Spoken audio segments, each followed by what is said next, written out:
Good morning, જય યીશુ. આપ સૌને WCDsના દૈનિક વચનમાં હાર્દિક સ્વાગત છે. આજે સવારનો સમય આવો સાથે મળીએ પરમેશ્વરનું વચન જોઈશું. આજે સવારનો સમય આપણે જોવાના છે યોહાનની લખેલી સુવાર્તા અધ્યાય 7 વચન 37થી 39 સુધી. મારી સાથે સાંભળજો. યોહાન 7:37થી 39. હવે પર્વના છેલ્લે તથા મોટે દિવસે ઈસુએ ઊભા રહીને મોટે અવાજે કહ્યું, જો કોઈ તરસ્યો હોય તો તે મારી પાસે આવીને પીવે. શાસ્ત્રના વચન પ્રમાણે જે કોઈ મારા પર વિશ્વાસ કરે છે તેના પેટમાંથી જીવતા પાણીની નદીઓ વહેશે. પણ તેમના પર વિશ્વાસ કરનારાઓને જે આત્મા મળવાનો હતો તે વિશે તેમણે એ કહ્યું, કેમ કે ઈસુને હજી મહિમાવન કરવામાં આવ્યા નહોતા, માટે પવિત્ર આત્મા હજી આપવામાં આવ્યા ન હતો. આવો આપણે પ્રાર્થના કરીએ. અમારા સર્વશક્તિમાન ઈશ્વર પિતા, આજે સવારનો સમય અમે તમારી પાસે આવીએ છીએ.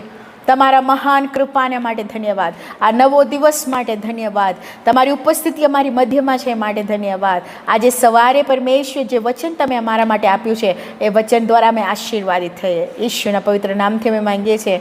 આમેન. હાલેલુયા. હું આશા રાખું છું તમે બધા સારા હશો. આજે સવારે જે વચન પરમેશ્વરે આપ્યું છે એ વચન દ્વારા હું તમારી આગળ વાત કરવા માગું છું.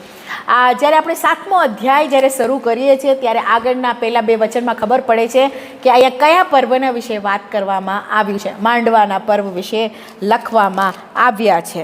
એમ લખ્યું છે, શું કહેવાય કે વચન 2માં, હવે યહૂદીઓના માંડવા પર્વ પાસે આવ્યો હતો. એ જ પર્વ વિશેની ઉજવણી વિશે લખવામાં આવ્યું છે. અને ટાઇટલ બધાના બાઇબલમાં આપ્યું હશે, જીવન જળના ઝરણા વિશે લખવામાં આવ્યું છે. જે વચન લખ્યું છે, હવે પર્વના છેલ્લે તથા મોટે દિવસે ઈસુએ ઊભા રહીને મોટે અવાજે કહ્યું, જો કોઈ તરસ્યો હોય તો તે મારી પાસે આવીને પીવે. વાલાઓ, છેલ્લું શું કહેવાય, તહેવારના છેલ્લો દિવસ એટલે કે 7મા કે 8મો દિવસ છે આ પર્વના. અને છેલ્લા દિવસે સૌથી મોટામાં મોટી દિવસ હોય, ઉજવણીના છેલ્લા દિવસ હોય, એ દિવસે પ્રભુ ઈસુ પ્રભુ મંદિરમાં ઊભા રહીને મોટા અવાજે, ઊંચા અવાજે લોકોને કહે છે. ઇંગ્લિશ બાઇબલમાં એવી રીતે કહે છે, હી ક્રાઇડ, કે મોટા અવાજે રાડો પાડીને તે લોકોને આ વસ્તુઓ કહે છે. તમારે સમજવાનું છે અહીંયા પાણીના વિશે કેમ કહેવામાં આવ્યો છે. માંડવા પર્વના સમય દરમિયાન એવી રીતે લખવામાં આવ્યો છે, જે ત્યાંના મુખ્ય યાજક જે છે તે શું કરે છે, મંદિરમાંથી નીકળીને સિલોઆમ જે પુલ જે છે, સિલોઆમ જે તળાવમાં જઈને ત્યાંથી પાણી ભરીને પ્રભુ મંદિરમાં લઈ આવે છે. અને એ પાણીથી તે ત્યાં આરાધનાઓ થાય છે, એવી રીતે લખવામાં આવ્યું છે. એમને પ્રભુ ઈસુ કોઈ પણ પાણી વિશે અહીંયા વાત નહીં કરે, કયા સંજોગમાં પ્રભુ ઈસુ વાત કરે એ જાણવું જરૂરી છે. આ પર્વ દરમિયાન પ્રભુ ઈસુ જૂના કરારમાં તેના વિશે, પવિત્ર આત્મા વિશે, જીવનના જળ વિશે જે લખવામાં આવ્યું છે એને કનેક્ટ કરીને લોકોની સાથે વાતચીત કરી રહ્યા છે. અહીંયા શું કહે છે કે પ્રભુ ઈસુ એમ કહે છે, જો કોઈ તરસ્યો હોય તો તે મારી પાસે આવીને પીવે. લોકોનું ધ્યાન ખેંચાવવા માટે વચન દ્વારા જ યહૂદી લોકોને એમ કહે છે કે પ્રભુ ઈસુ યહૂદી લોકોને શું કહે છે કે જો કોઈ તરસ્યો હોય તેઓ મારી પાસે આવીને પીવે. વાલાઓ, તમે અને હું એવું જ એક વાણી સાંભળીને પ્રભુ પાસે આવનાર લોકો છીએ. આપણે જીવનમાં તરસ્યા, ભૂખ્યા, ભટકેલા લોકો હતા, પણ પ્રભુ ઈસુ પાસે આવવાથી આપણું તરસ મટી ગયા છે, આપણા ભૂખ મટી ગયા છે. હાલેલુયા. કે શું કહેવાય કે આ તહેવારને એમ જ કહેવાય છે કે ગિફ્ટ ઓફ વોટર. એમ કહેવામાં આવે છે કે પાણીનો કે જળનો એક ભેટ, એવી રીતે કહેવામાં આવે છે. કેટલું તમે કોઈ પણ એક તરસ્યા વ્યક્તિ હોય, ખાસ કરીને ગરમીના સમયમાં હોય, આપણે બહાર જઈને આવ્યા હોય અને તરત એક ગ્લાસ પાણી પીવે તો કેટલું બધું હાશકારો આપણે જીવનમાં અનુભવ કરી શકીએ છીએ. કેટલું બધું આનંદ, કેટલું બધું આમ શું કહેવાય કે આપણું તરસ મટિયાનો એક આનંદ આપણે અનુભવ કરી શકીએ છીએ. હાલેલુયા. આપણા આત્મિક જીવનના જરૂરતો બી મટાડનાર કોણ છે? પ્રભુ ઈસુ. એ જ તરસ મટાડનાર ઈસુ ફરી એકવાર કહે છે કે જે કોઈ તરસ્યો હોય તો તે મારી પાસે આવીને પીવે. જ્યારે પરમેશ્વર એક વચન આપે છે, એક આજ્ઞા આપે છે, એની સાથે પરમેશ્વર એક પ્રોમિસ પણ, એક વચન પણ તેમને આપે છે. શું વચન આપે છે? વચન 38 એમ કહે છે, શાસ્ત્રના વચન પ્રમાણે જે કોઈ મારા પર વિશ્વાસ કરે છે તેના પેટમાંથી જીવતા પાણીની નદીઓ વહેશે. હાલેલુયા. કે એક આત્મિક તરસના લીધે પ્રભુને ઓળખવા માટે, મારી તકલીફમાંથી હું ક્યારે બહાર આવીશ, પાપના બંધનમાં ફસાયેલા છે તેઓના માટે, એ તરસ્યા લોકોને, ભૂખ્યા લોકોને પરમેશ્વરનું વચન એમ કે જે કોઈ વિશ્વાસ કરે છે તેઓના પેટમાંથી જીવતા પાણીનું નદી વહેશે. આપણે માથી લખેલી સુવાર્તામાંથી વાંચીશું 5મો અધ્યાય તેની 6ઠી કલમ. બહુ અદ્ભુત વચન છે, બહુ સુંદર વચન છે. 5મો અધ્યાય 6ઠી કલમમાં માથી 5:6, જેઓને ન્યાયપણાની ભૂખ તથા તરસ છે તેઓને ધન્ય છે, કેમ કે તેઓ ધરાશે. હાલેલુયા.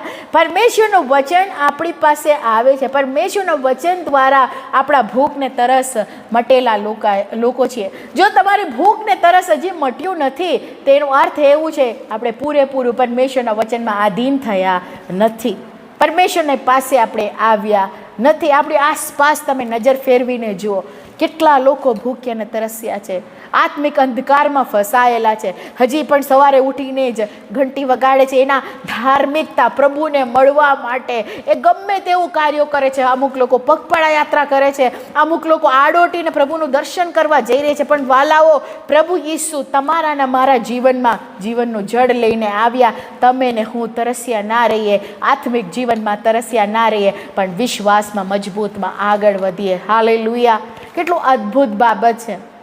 પ્રભુ ઈસુ યરુશલેમમાં ટકી રહ્યા અને તેણે આ વચનો તેને યહૂદીઓને શીખવાડે છે. શું શીખવાડે છે? જે કોઈ તરસ્યો હોય અને જે કોઈ મારા ઉપર વિશ્વાસ કરે છે તેના પેટમાંથી જીવતા પાણીનું નદીઓ વહેશે. હાલેલુયા. બહુ જરૂરી છે પ્રભુ આપણું તરસ મટાડે.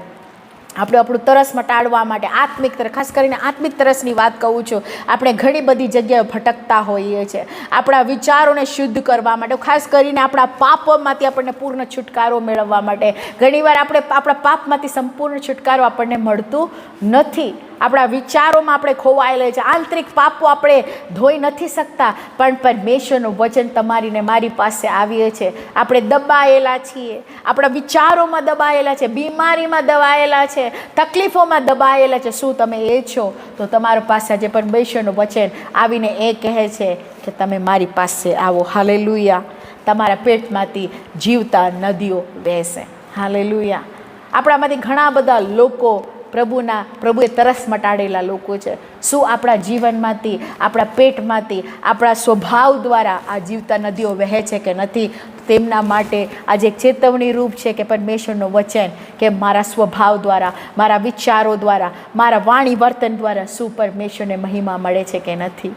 શું પરમેશ્વરની વાણી હું બીજાની આગળ પહોંચાડું કે નથી? એ જીવનનું જળ હું બીજાને ઉપયોગી પાત્ર બનાવું છું કે નહીં? એ જાણવું જરૂર છે. વાલાઓ, જ્યારે પ્રભુ ઈસુ શીખવાડે છે, 39મા વચનમાં એમ લખ્યું છે, ત્યાં સુધી પરમેશ્વરને સ્વાધીન કરવામાં આવ્યું નથી. પવિત્ર આત્મા આપવામાં ન આવ્યા હતા, તો પણ એક ભવિષ્યવાણીને રૂપ પરમેશ્વર ત્યાંના લોકોને શીખવાડે છે.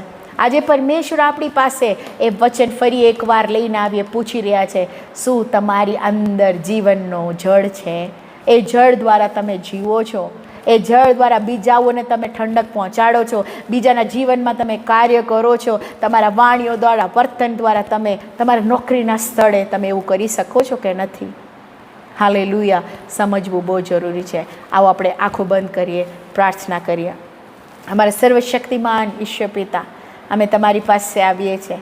તમે મહાન પરમેશ્વર છો, દયાળુ પરમેશ્વર છો, માટે આભાર. પ્રભુ, ખાસ કરીને અમે પ્રાર્થના કરીએ છીએ આજે સવારનો સમય પરમેશ્વર અમારી જાતને અમે તમારી આગળ નમ્ર કરીએ છીએ. અમારામાંથી ઘણા બધા લોકો જે છે એ સુકાઈ ગયા છે. પ્રભુ, તમારી પાણી, સ્વર્ગીય ઝરણાની બહુ જરૂરત છે. પ્રભુ, અમે પ્રાર્થના કરીએ છીએ, એમના ભરોસો હલી ગયા છે, એમના વિશ્વાસ હલી ગયા છે. કદાચ એમને એક બીમારીના લીધે, એક તંગીના લીધે, આર્થિક તંગીના લીધે, કદાચ હોઈ શકે પરમેશ્વર એમના જીવનમાં એવું કોઈ પરિસ્થિતિ આવ્યું એના લીધે, સતાવણીના લીધે. પણ પ્રભુજી, આજે ફરી એકવાર એ બધાને તમારી આગળ સમર્પણ કરીએ છીએ. અમે પ્રાર્થના કરીએ છીએ, જીવનના જળ તમે છો પરમેશ્વર. પ્રભુજી, એ જળરૂપી ઈશ્વરની આગળ અમે તમારી પાસે આવીએ છીએ. પ્રભુ, અમારો ભરોસો તમારી ઉપર છે. અમારા જીવનને ફરીથી તાજગીથી ભરી દો. પાપથી દબાયેલા લોકોને પ્રભુ એ પાપ એ પાણીથી ધોઈને શુદ્ધ કરો એવું અમે માંગીએ છીએ. પ્રભુજી, ખાસ કરીને આજે સવારનો સમય તમે મહિમાવંત થાઓ. પ્રભુ, ખાસ કરીને મેં પ્રાર્થના કરી છે જે લોકોના આજે જન્મદિવસ છે તેઓના માટે મેં પ્રાર્થના કરી છે.